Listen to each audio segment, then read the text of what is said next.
Chers entrepreneurs, bonjour, ici Armel Laminci de franprofit.com et bienvenue dans cette vidéo qui est la cinquième d'une série dans lesquelles nous parlons de la structure type du business plan. Dans cette vidéo, nous allons parler particulièrement du chapitre concernant la présentation du marché.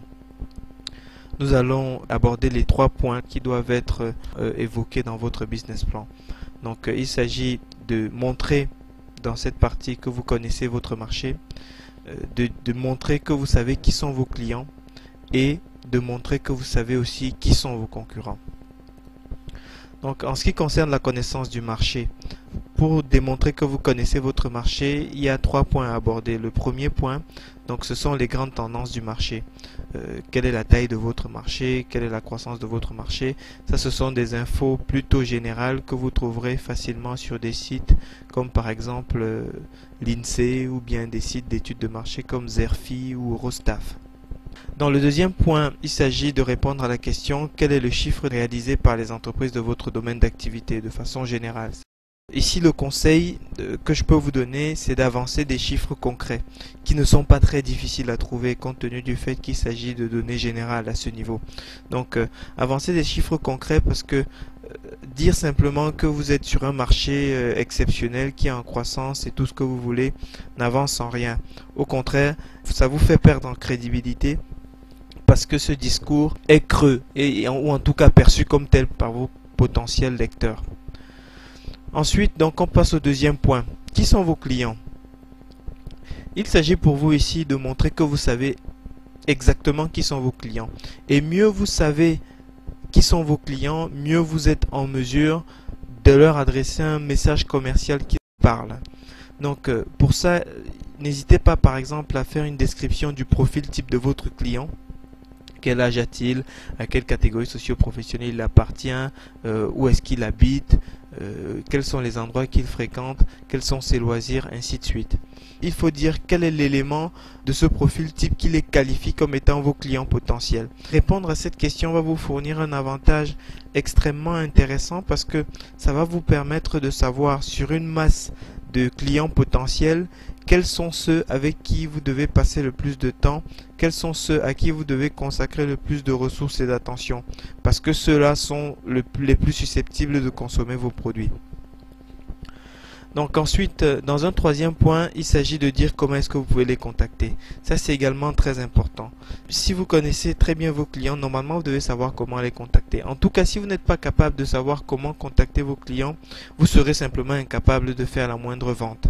Donc, c'est très important de dire comment vous allez contacter les clients parce que s'il n'y a pas de contact fait, il n'y a pas de vente qui peut se faire. Et s'il n'y a pas de vente qui peut se faire, il n'y a pas d'affaire tout simplement. Maintenant, en ce qui concerne vos concurrents, qui sont vos concurrents? Ici aussi, vous devez montrer que vous savez exactement où est-ce que vous mettez les pieds. Présentez les entreprises avec qui vous êtes en concurrence. Quelle est leur raison sociale, leur taille, chiffre d'affaires? Est-ce qu'ils appartiennent ou non à un groupe? Ça, c'est aussi important parce que ça permet de savoir exactement à qui on a affaire. Quel est le nombre d'implantations quand on est dans un raisonnement, par exemple, d'implantation commerciale, de points de vente, de boutiques. Donc, évoquez tous ces éléments avec le plus de chiffres possible. Une fois de plus, mettez un maximum de chiffres, ça contribue à crédibiliser votre document et à ce niveau, soyez de plus en plus local. Parce que si vous avez un prêt-à-porter à Toulouse, ce ne sont que les prêt-à-porter de Toulouse et particulièrement les prêt-à-porter des rues qui sont situées pas loin de la vôtre qui sont susceptibles de vous faire le plus d'ombre. Donc, mettez un zoom particulier sur ces unités-là et présentez-les en détail ici de façon à donner le sentiment à votre lecteur que vous savez exactement où est-ce que vous mettez les pieds. Deuxième point, donc, indiquer quel est leur positionnement sur le marché vis-à-vis des clients. Ça aussi, c'est important parce que ça détermine la façon dont les clients les perçoivent. Votre positionnement aussi détermine la façon dont vos clients vous perçoivent. Donc, ici, il s'agit de présenter quel est le positionnement de ces concurrents sur le marché et surtout de dire en quoi est-ce que vous êtes différent d'eux, si c'est le cas. Et je souhaite que ce soit le cas parce que si ce n'est pas le cas, vous rentrez dans une bataille marketing dans laquelle le gagnant va être celui qui a le budget pub le plus important. Et je n'ai aucune certitude que ce soit le cas pour vous aujourd'hui. Donc voilà, tâchez de dire en quoi est-ce que vous êtes différent des autres concurrents. Voilà, donc pour ce résumé, donc en ce qui concerne la présentation du marché, il faut aborder 3 points. Premièrement, montrer que vous connaissez votre marché en avançant des chiffres concrets sur la taille du marché, le taux de croissance ces dernières années et ainsi de suite. C'est des infos que vous trouvez facilement à l'INSEE sur des sites comme Eurostat ou Xerfi. Ensuite, vous devez dire qui sont vos clients et montrer que vous les connaissez. Brossez un portrait type de votre client. Dites dans ce portrait type quel est l'élément qui le qualifie comme étant votre client. Et puis surtout, parlez de vos concurrents. Donc, qui sont vos concurrents? Est-ce qu'ils appartiennent à un groupe? Quel est leur chiffre d'affaires? Combien ont-ils d'employés? Combien ont-ils d'implantations? Toutes ces questions, c'est des choses que vous devez aborder dans la présentation de votre marché et toujours avancer un maximum de chiffres pour pouvoir démontrer une véritable expertise, une véritable crédibilité et une véritable maîtrise de là où vous mettez les pieds.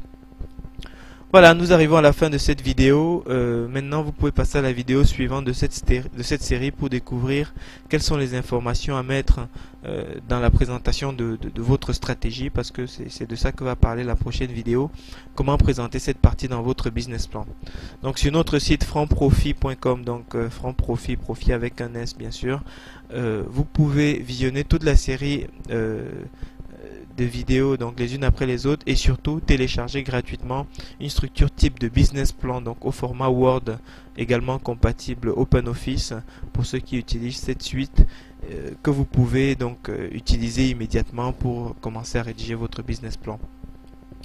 Merci pour votre attention. Donc je suis Armel Laminsi pour franprofit.com et je vous souhaite beaucoup de succès. À très bientôt. Au revoir.